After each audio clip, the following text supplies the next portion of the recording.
গত কয়েকদিন আগে থেকে আমি বলছিলাম যে 7-8 তারিখের দিকে বা 8-9 তারিখে একটা বৃষ্টির একটা সম্ভাবনা দেখছিলাম আমরা 8 তারিখকে ঘিরে। তো সেটা বৃষ্টিটা কিন্তু আমরা ওইভাবে পাই না, কিন্তু বৃষ্টিটা আসলে হয় না। আকাশে তো ময়েশ্চারের ইয়েটা ছিল, ঘনঘটা ছিল।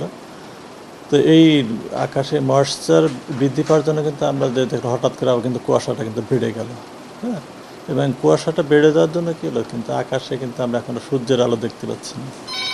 সূর্যের আলো দেখতে না পাওয়ার জন্য কী হচ্ছে, আপনার তাপমাত্রাটা দিনের বেলা তাপমাত্রাটা অনেক কমে আসছে।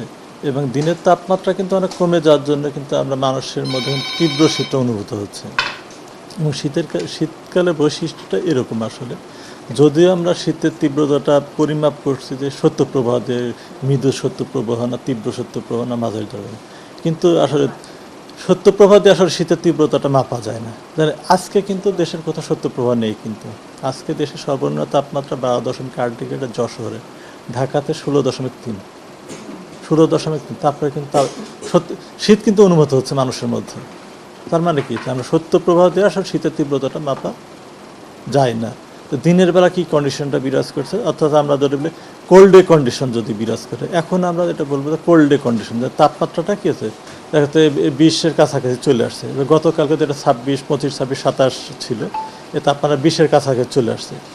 এবং আসলে দিনের বেলা তাপমাত্রা কমে যাওয়ার জন্য কী হচ্ছে, দিন এবং রাতের তাপমাত্রাটা পার্থক্যটা অনেক কমে আসছে। কমে আসার ফলে মানুষের মধ্যে তীব্র শীতটা অনুভূত হচ্ছে।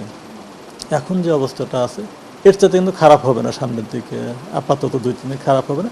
তবে এই অবস্থাটা আরও 2-3 দিন বিরাজ করবে, তারপরে কিন্তু তাপমাত্রা কিছুটা বাড়বে।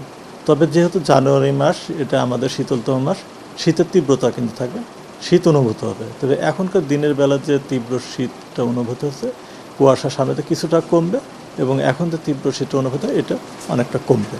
তবে এই অবস্থাটা আগামী 2-3 দিন থাকবে।